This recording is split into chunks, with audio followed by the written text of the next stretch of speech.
Hi, everyone, and welcome back to Our Veterans and Their Story. My name is Shirley, and I'm very happy and proud to have as our veteran today Frank Romatowski. Frank, thank you so much for being here with us today and being part of our show and going to be telling us a little bit more about your story. Okay, thank you. So let's start, first of all, that what branch of the service were you in? U.S. Navy.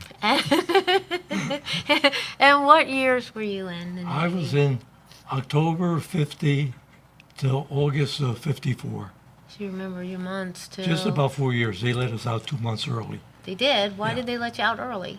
I guess the war was over, so they just didn't need us anymore. And the war that you were in? Korea. The Korean War, Yeah. yes. We made 2 tours out there. Okay, good. And let's start off with boot camp. Do you remember boot camp at all? Boot camp. Well, there too, we were supposed to be there for 11 weeks. We went to Newport, Rhode Island, and they cut it down to 9 weeks just to get us out. They had these ships that they wanted to get out of mothballs, so they were anxious to get crews on them. So we only were there for 9 weeks. 9 weeks, and then we went on board ship. Oh, great. Did they feel like you had enough training to get you out there? We really didn't have that much training. It was pretty easy. Especially Newport, they just opened up. So it was new, so you really didn't have, it wasn't that hard of a training. Training. Oh. So when you went on board ship, okay, what was the decision to have you go on to the Wisconsin? They just picked, I don't know how they did it, but we had, I think about 125 guys in boot camp. So some guys, most of us all went on to Wisconsin.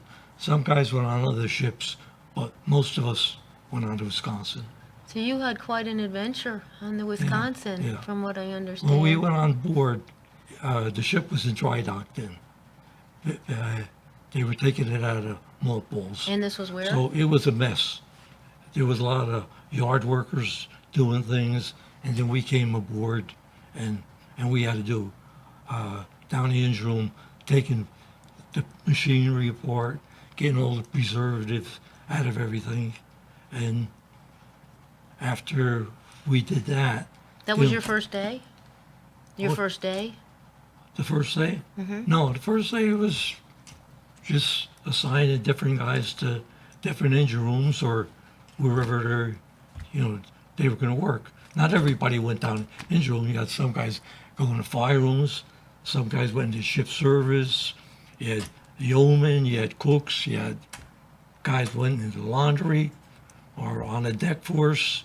So everybody was scattered all over. Yeah. Now, you explained to me that this was an Iowa-class ship. Is that correct? Right. Okay, and can you elaborate on that a little bit? Yeah, they called it the Iowa class, and then all the other ships, what were made the same way, they call them sister ships. So Iowa's was the first one built. Then I think it was a New Jersey, Missouri, and then Wisconsin. So there was 4 of them. They were going to build the Kentucky, but the war was over, so they decided not to spend the money on that. And that one was the largest of the ships, is that right? Right. And there was a reason why, right? Right. You told me. What was the reason? Oh, after I got off in 54, in 56, they were having some kind of maneuvers outside of Norfolk, and it was real foggy. And I don't know whose fault it was, but the Wisconsin hit a destroyer. Oh, okay. It almost cut it in half. A lot of guys on the destroyer were killed because I think it went into the engine room, fire room, so they were flooded immediately. Oh, my. So you had guys killed there, but it was damaged a lot, but not enough to sink. So I guess they were to repair it. But the Wisconsin, the whole bow was destroyed. So what they did was, since they had Kentucky partly built, they took the bow out of Kentucky and they put it on to Wisconsin. And in so doing, they said the Wisconsin became 11 inches longer than the New Jersey, the Iowa, and the Missouri. Any of the other ships. So they always bragged, Wow. that was the biggest battleship. And that was the Wow. last battleship built. That was They the were the last last 4 built. And I understand it was $100 million to build it? $100 million. And we had a speed of 33 knots. That's like Wow. that's Wow. like 37 miles an hour. That's fast. Yeah, ship. Each, and like I say, I was a throttleman. At each steam turbine in the engine room put out 53,000 horsepower. Oh my goodness. And you had 4 engine rooms, 4 screws. So, and the screws on the ship, the shaft itself was 23 inches in diameter, and the propellers, they were like 13, 12 foot, 13, some were, I think they were 2 different sizes. Some were 12 foot in diameter, and some were 13. And how wide and long was the ship? The ship was 3 times as long as a football field, Wow. and a little wider than a football field. So So- it's huge. Right. Wow. And altogether was 55,000 tons. Now, you mentioned you were a throttleman. Right. So we have a picture here of what that is. And can you tell us a little bit about what you did as a throttleman? Let's show this picture. Okay, and this should be this one right here. Now the throttleman, you see 2 wheels here. Okay. They're actually like big valves where they open up the steam that goes to the, what do you call it? This is it right here. And here's a picture. Steam, what the heck do you call that? Well, the large wheel opens up the head trough for going ahead, and the little valve is if you're going to go astern, and it puts the steam on these into the engine, and it propels the ship. So you were propelling the ship. Right. So whenever the bridge would give you bells, if they want to go standard speed or full speed, you would wear these headphones, and it would come up on a board whatever speed they wanted. So you had to open up the valve accordingly. Plus you had to watch all these different gauges to make sure everything was going okay. So how many throttlemen were on the ship? 1 in each engine room, And how many engine rooms did you have? 4 engine rooms. 4 engine rooms. Right. Wow. So that was. Now this is number 3 engine room. What they did in number 3 engine room, that's where the officer of the watch stayed. And they had a duplication of everything from each engine room. So the officer of the watch could look at that board and make sure everything was okay in all the engine rooms.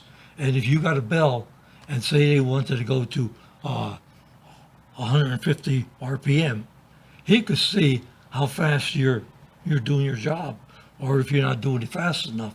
So they would call you up and say, "Hey, you're slacking off.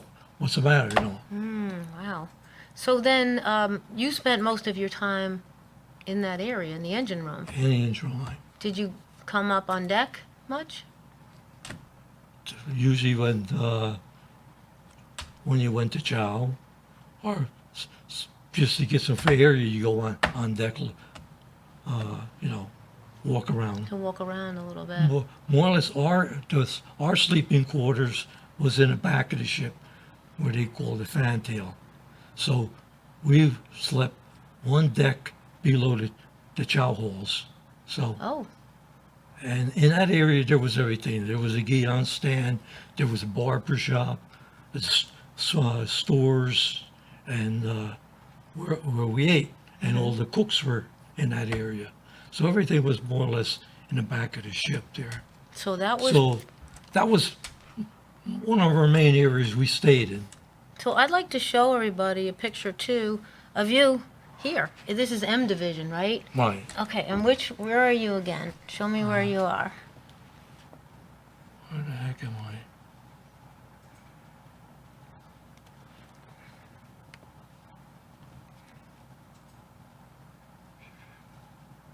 Yup, it says top row.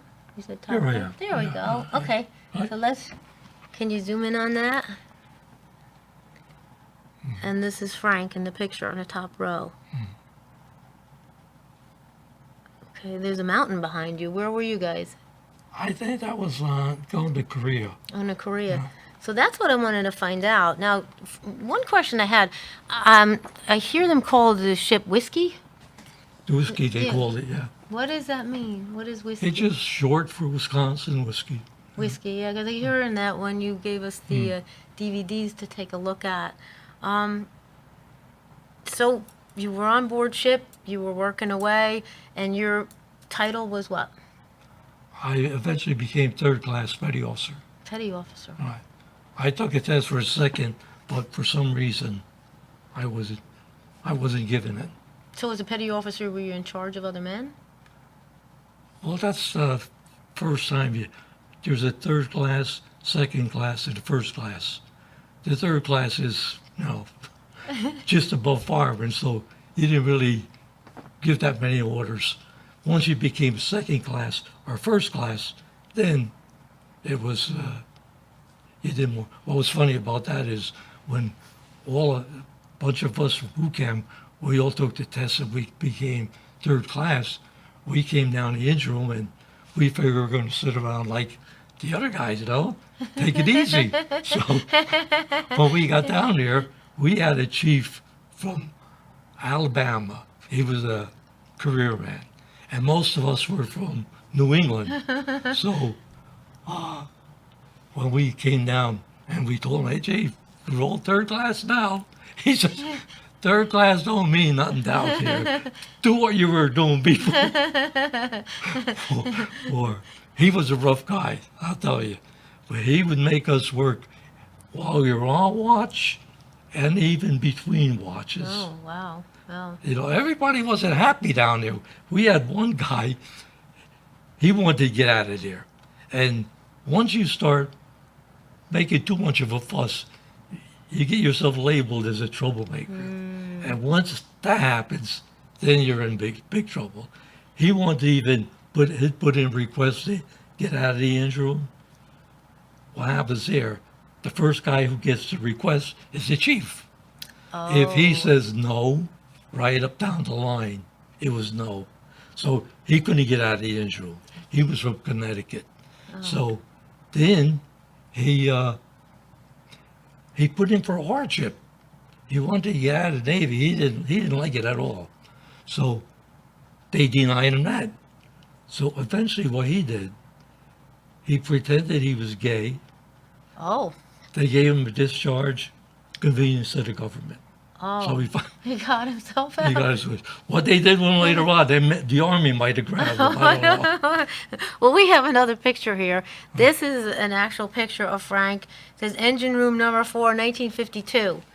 So this is a fabulous picture that you have. It's so nice. So someone took this of you. At that time, I was probably about 19. Wow. I was 18 when I went in. And we have That's what sometimes bothers me. Like when we went in, here we are, a bunch of guys, 17, 18, right? We get on the ship. They trained us. Went on to the shakedown cruise. Next thing we were in Korea. Here you talk about they're training guys for years and years. And yet in a matter of 6 months, here we were from boot camp, we were in Korea already. to go, yeah. Well, you were telling me about the midshipman cruises, so why don't you talk about that a little bit? During the summer, we always made our tours of duty in Korea during winter time. So that left us free in the summertime. So we took 2 midshipman cruises every summer. And we went to Annapolis and we picked up 1,000 of them. And they were stationed throughout the whole ship where they had room to put them.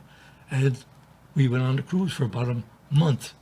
And then we came back, dropped them off, and then we would take another 1,000 of them on a midshipman cruise So the reason for this, to get training. to get training. If they were in the engineers, If they were going to be engineers, they would go down the engine rooms, fire rooms.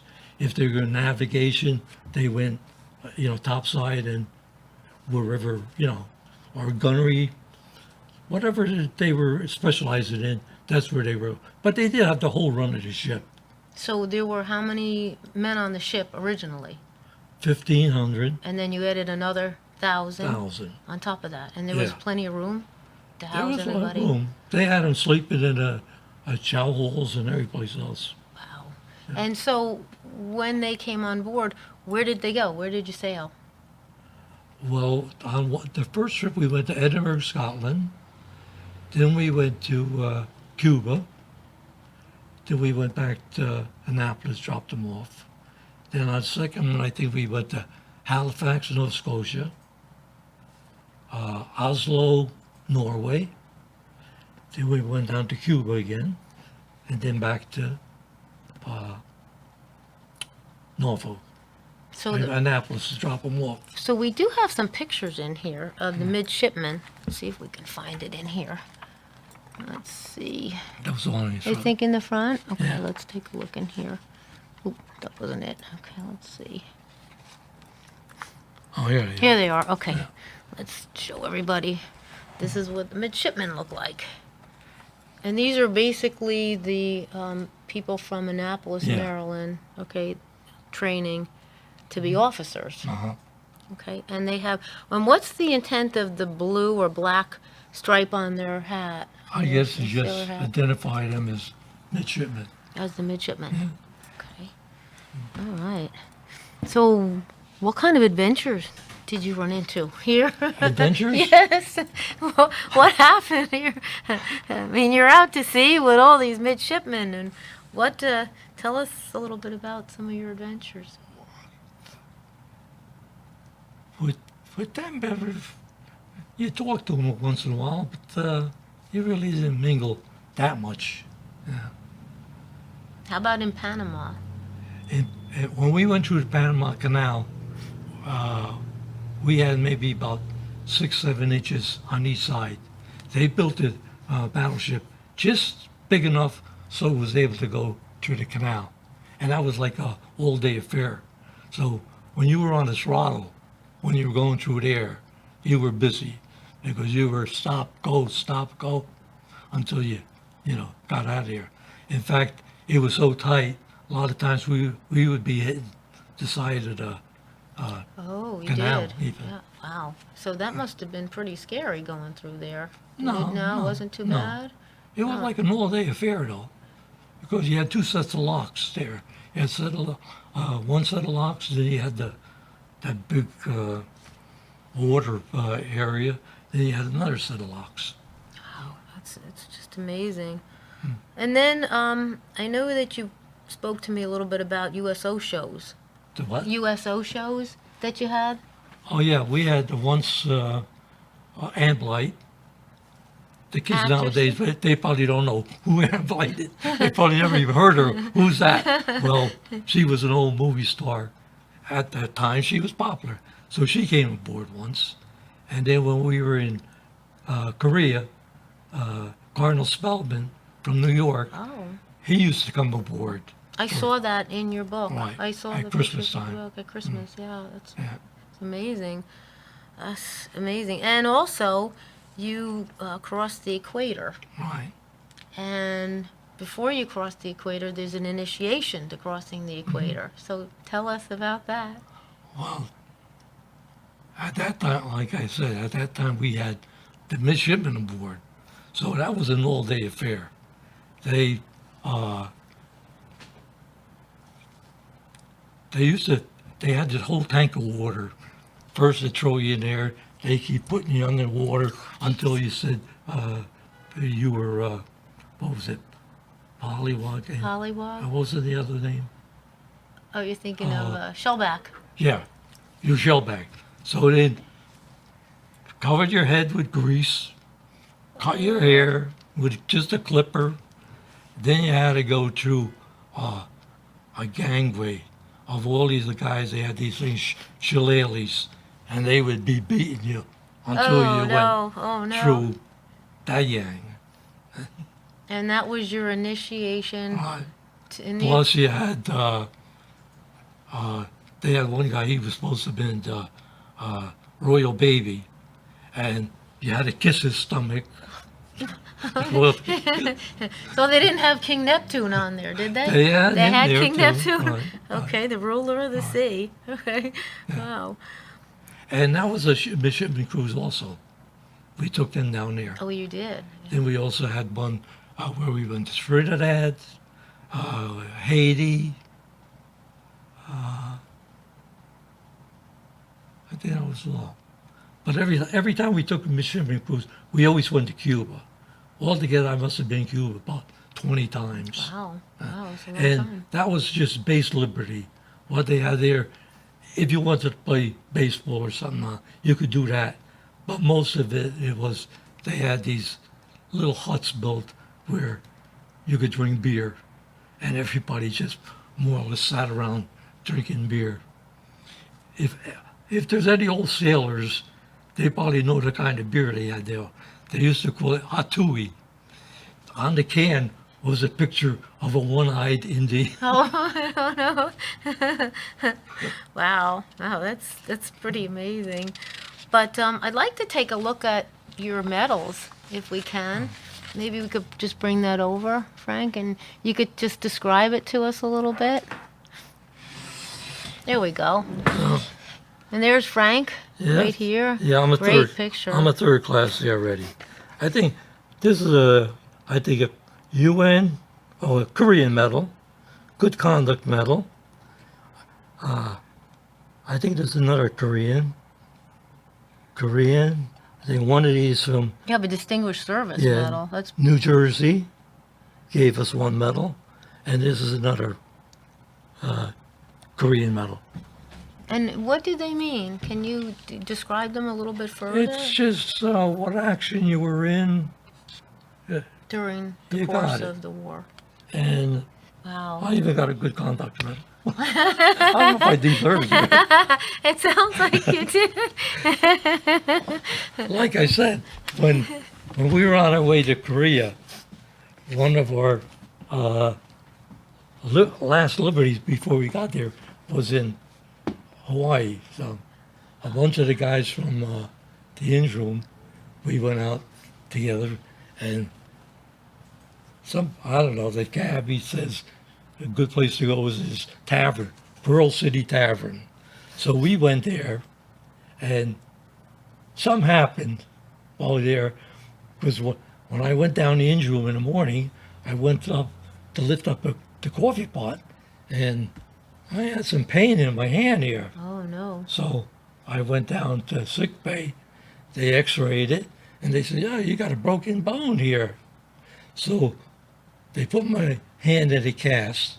From here, these two fingers were not in the cast, but from here all the way up there, I had a cast on, and I came back down the engine room, and I told the chief, our good chief, I said, said, "Tell the chief you're on light duty."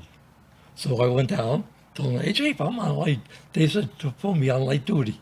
He says, "We don't have no light duty down here." That's the kind of guy he was. That's why I say a lot of guys wanted to get out of there. Two of my best friends were also down the engine room. They stayed down there for a while, but then they got out. They went to the laundry. Oh, they did. Yeah. Oh. But like I said, once you get friendly with guys, as bad as it was down there, you didn't want to, leave your buddies. You were used to each other. And how many of you were together in a team? Each engine room had about 30 guys. 30 guys. And when we were underway, you had the throttleman, you had the head watch, you had the generator watch, and you had a lube oil pump watch, you had a messenger, and then you had one guy who was down the shaft alley. Shaft alley is where the shaft goes out of the ship, where it's attached to the propeller. One guy's down there. It's a real tight area down there. That was my station once for general quarters. And it was tough getting down there because all the way down on the bottom of the ship, And what you had to do down there was a big truss bearing. You had to make sure the bearings didn't get hot. And then to lubricate the shaft as it's going out of the ship, there was a big packing gland around there. And what you had to do was unloosen all these bolts, what, put that packing gland in there, and you had to get the water from outside of the ship coming in, and that lubricated the shaft as it was turning. So the guy down there, he had to watch the bearings so they didn't overheat. Plus, every so often, with that water coming in, then you have to call up and tell them to pump out the bilges. Oh, wow. That was a one-man job. You were by yourself. And it was kind of close quarters down there. Yeah, it sounds like a difficult job. Yeah. And then also once I had my general quarters station was on Broadway. That's where all, it was like a corridor where you had an engine room, a fire room, engine room, and fire room. So my job then was I had to put on an asbestos suit, stand on Broadway where the opening was to the engine room. In case something would happen, and there was, I think, 3 other guys, we would have to go down the engine room to see help, whatever happened. But like down the engine room, you had steam over 600 degrees, and it's not that white steam you see when you're ironing. It's superheated. You can't even see that steam. If you were hit, if there was a leak and you were hit, it could cut your hand off. Even. Oh my goodness. And so, what was I going to say? Did anybody get hurt from working down plus there? you had 600 pounds pressure on that steam. They said if there was a major break in the steam line, the guys in the engine room would never make it out of there. Wow. Wow, it's a pretty dangerous It was job yeah. to be in. And that's Plus it was hot. real yeah, I hot. was going to say, it sounds like it's And then you had all this asbestos down there. You were exposed to that because that stuff would settle on everything. And with the blower system down there, it would become airborne. I'd say almost half the guys in the engine room and fire room wound up with asbestosis, oh my. where you get that calcium on your lungs. Yeah. I got it. I one time I was taking 3 inhalers, and then later on, after a while, I started to get real tired easily, and they found out I had pulmonary hypertension. I don't get the right oxygen to my heart, so that makes me get tired easily. Tired easy. Wow. And a lot of the guys wound up having it. And you didn't get no Purple Heart for that. No, You might no. have suffered with it, but Wow. Wow, it's amazing. Excuse me, I wanted to just talk a little bit about this. Well, Tell us about this picture. this is when we were going to be discharged. Most of these guys went to boot camp with me. And when you go for discharge, it's like a 2 or 3 day affair. So when we got there was one guy assigned to give you little jobs to do while you were hanging around waiting. It happened to be the guy was giving out all those jobs. He was with us in the engine room for almost 4 years, but he was a career man and wanted shore duty, so that's where his shore duty was at, station where we discharged people were. So when we got there, naturally we saw each other, and when it came out to giving jobs, he gave everybody their jobs, and he says, M Division, I got special jobs for you guys. So when everybody was gone, he says, I want you guys to go to the EM Club and see how much beer you could drink. So this is a picture of us following orders. And let me see, you're number 5 here. I think you told me this was you right Yeah. in the middle, right? That's amazing. Wow. So they gave exams and all that stuff, and then eventually we were discharged. Discharged Right. from that. Wow. What was funny was when I went, they had a dentist here. He checked your teeth and everything. And I told him, I said, they never finished fixing my teeth on board ship. And he says, well, you want to hang around for a couple of weeks? We'll take care of it. I said, no thanks. I'm out of here. So then you were discharged, Right. and it was time to head home after the service. But somewhere in between, I think you told me you met your wife, right? That's when I came on leave. On leave? I came home on leave, and my buddy was going with her girlfriend, so we could be together. We teamed up, and that's how I met her. And that's your wife, Joan. Joe, And you've been married for how many years now? 57. 57 was Wow. that 61? Wow. Yeah. That's wonderful. God bless you. That is wonderful. Like I was How- telling you that I always kid her that if it wasn't meeting her, I was going to stay in the Navy and I could have been an admiral by now. You never know. It might happen. How was the food on board? Food was very good. Like when we were out in Korea, what we did over there was, like I said, we would go along the shore, whatever positions they wanted us to hit, trains, tunnels, bridges or anything. The 16-inch guns had a range of 23 miles.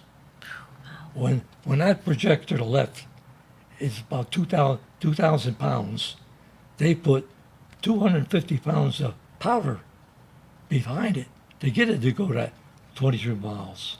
So a lot of times you couldn't even see land, and yet we were firing our guns. And the 16-inch guns were so accurate that even the Marines or the Army, if maybe they were going to be overwhelmed by troops, they would call in for our support. And because of the 16-inch were so accurate, they would really be in close contact with the enemy, but yet they would call for us to fire 16s to help them out. To help them out. Yeah. So we would do that for 30 days. Just go all along the coast, fire our guns, and most of the time we were out of range, so we weren't in any problems.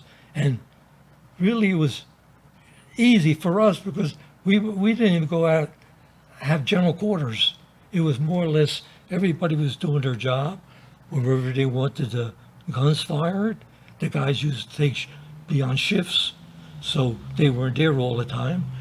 The engine room would be, doing our regular 4 on 8 off, and we would do that for the 30 days. Then we go to Japan, load up ammo, food, go out and do the same thing. But that one picture in the book, we went once. We had to go in real close because sometimes when the enemy, they wouldn't stay along the shore because they figured, our guns would hit them. Mm-hmm. So they would go inland. So this one time we had to go in close, and at that time we were on full general quarters, just ships that gets all sealed up, and we did get hit by they figured about a 3-inch shell. They put a hole in the deck, and the guys who were on a 40 millimeter, that was an open gun mount. Mm-hmm. They were all hit by shrapnel. 5 guys got hurt, but nobody was killed. Oh, I think thank one God. guy lost his eye. Oh, Right. wow. But that's what we did. And then on our second tour, it was more of the same thing, but then they signed the peace treaty. So we still stayed in the area just in case it flared up again. But then we were just going to different ports, Hong Kong, and we were hitting all different ports in Japan. And then we went to Guam. They were going to have a floating dry dock out there. They wanted to test it for the first time. So they used us to test that floating dry dock. did? Yeah. Oh, wow. Now, there was a picture in here that we were looking at before where a gentleman was on one of the guns, and he was in the middle of it. Remember that picture? I want to see if we can find it in here. Maybe it's in this book where we have it tagged.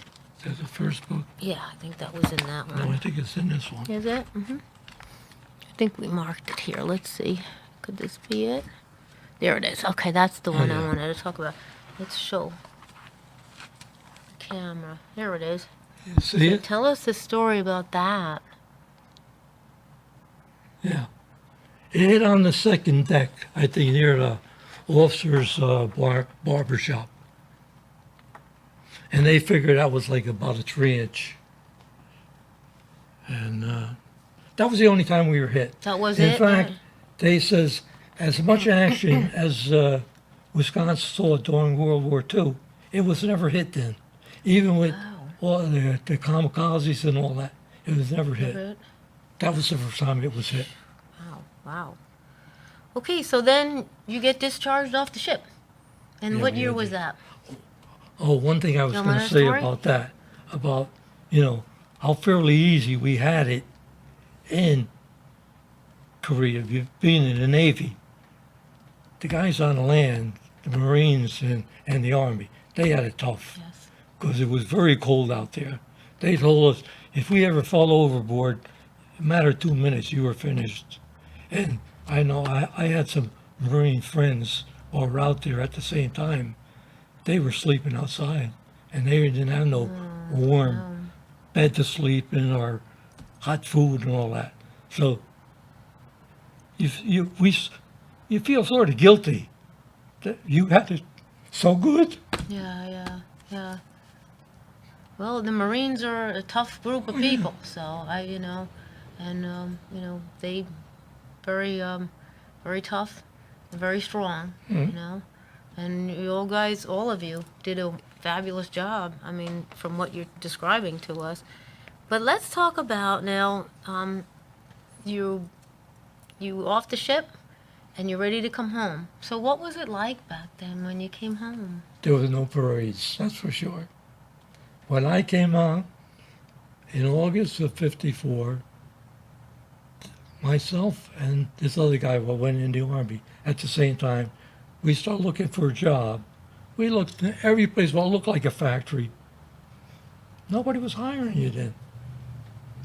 I guess they didn't need any throttlemen. No, yeah. So what did you do? Where did you? Eventually, I got a job in the powerhouse, right? And I stayed there for a while, but in a way, I'm lucky that I left there because being exposed to the asbestos on the ship, Right. I would have been exposed to more asbestos there. And a lot of the guys in the powerhouse, they wound up with the same thing, asbestos. So you left there and you went to a different job. Yeah, I went to different jobs. And eventually I wound up in Squib, and I retired out of there. Okay. And now you have all these reunions that you went to. Oh, yeah. You have- Every 2 years we had a reunion. Farewell cruise. I know this is the USS Wisconsin Veterans Farewell Cruise that you were on. Now, This tell us hat, about that. when we went on a farewell cruise, everybody was given a hat like this. What happened was our organization was always asking them, to maybe do something like that. Invite all the old crew members on board. So for the last time, when they were going to put the ship out of commission, they sent everybody a letter, whoever wanted to sign up, go down to Norfolk, you were going to board ship, you were going to go out to sea for 3 days. From Norfolk, the ship was going to go to Earl, New Jersey, for them to unload the ammo. So we went down Norfolk. We were assigned to one of the crew members. Everybody was scattered around throughout the ship, sleeping in different areas. And the ship more or less did all the other things we normally did, refueling, shooting the guns, and all that. And like I said, in that 3 days, I saw more of the ship in those 3 days than I did in the 4 years I was on the ship. Wow. Because being restricted, you didn't You didn't just go all over. Now, was that this farewell cruise? That was the a one- farewell cruise. Yeah, this was amazing. Right. I watched this. It was just amazing, and we hope to have our viewers take a look at this as well. Because Yeah, this is the main reason I wanted to come here, not to talk to myself, but for everybody to see life on a battleship. Even sailors, while we're maybe on different ships, they don't know how it is on the battleship. So this would show them, the it's guns an shooting. amazing Yeah. DVD. And here's some other pictures that you have that you can describe to us about. Now, this was in '91 when you went on the Yeah. ship. We that was when it was being commissioned, and they allowed us to go down the engine room. So that's me standing by the throttle, both places, and these are some of the shipmates I was with, and I want to tell you a story about this guy here, Art Olson. He was in during World War II. He was on a destroyer. When he left, he was a first-class petty officer. Excuse me. When the Korean War started, he rejoined. So when you rejoin, they usually drop you a rate. So he came on ship as a second class, and he went down the same engine room with me. And this guy here was also in boot camp with me, and him and Olson came from the same town, Jamestown, New York. That's where Lucille Ball was from. So anyway, this guy here, he left as a second class, and he stayed in a reserve, and he worked himself up to be a chief warrant officer. That's the highest you could go as an enlisted man. And Olson, by the time he left, he got up to first class, but he had problems when he went on shore duty. He was always getting in trouble, coming back late. Once he was on shore patrol duty when we were in Haiti. Even though he was on shore patrol duty, he wound up missing the ship. Oh no! Oh no! Oh no! So he got demoted then. When we were in New York, he was supposed to be on liberty for 1 day. He was gone for 3 days. So the other got demoted. So finally, when he was discharged, he was a fireman. He wasn't even a petty officer anymore. He was a fireman. So when he got discharged, Paulson was working in the powerhouse. He was a supervisor there already. And he kept asking Olson to take a job there. But Olson had a drinking problem, and he wasn't working. He was just working part-time. He wasn't interested. He had a girlfriend. The girlfriend says she wasn't going to marry him unless he stopped drinking and got a job. That didn't help him out. Finally, he started to get sick, and the doctor told him, if you don't stop drinking, you're not going to last a year. So he quit, took Paulson up on the job, and he took a job at a powerhouse.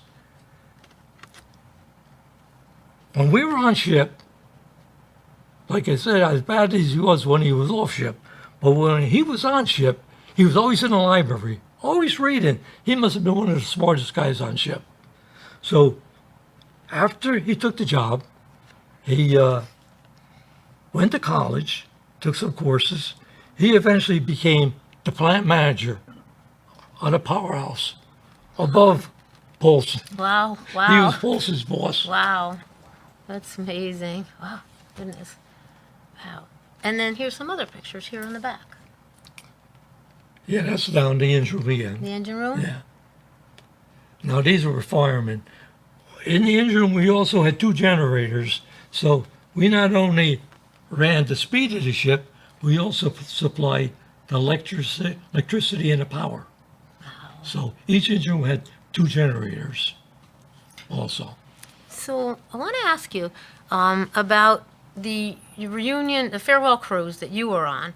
What was it like going back on this ship again for the first time? How did it make you feel after Well, all those years? you saw the film, Yeah. and you could see some of these guys. They were, tickled pink to get back on there.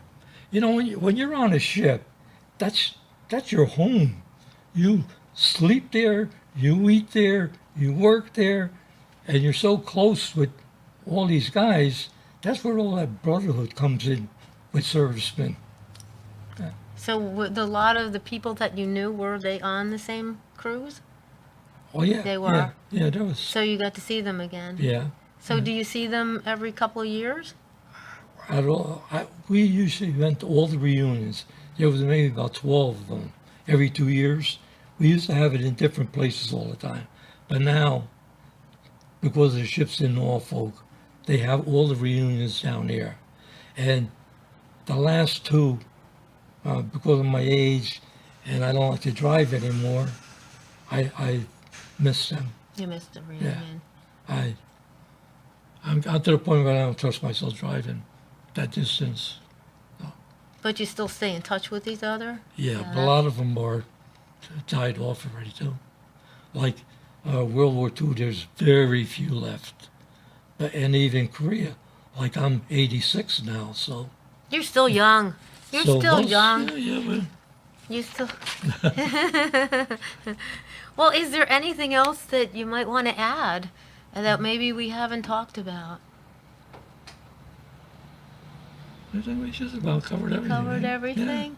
I think this has been a very interesting story that you have. It's incredible, and we thank you.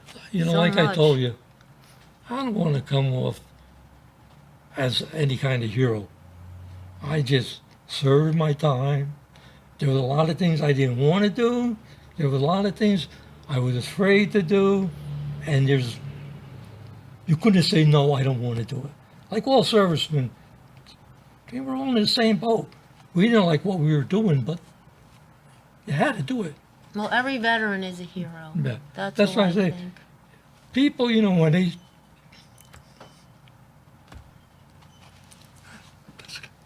Well, you're a hero to us, and thank you so much for being part of the show, Frank. We Okay. really appreciate it. And thank you all so much for joining us and hearing Frank's story about his adventures and his life on the USS Wisconsin. We really appreciate it, and if there are any other veterans there that might want to come and talk to us and tell us their stories, we certainly would appreciate it. And we thank you all so much, and God bless America, and God bless you all. Thank you, Frank. Okay, Thank thank again. you. Thank you, again. Chrissy. Take care.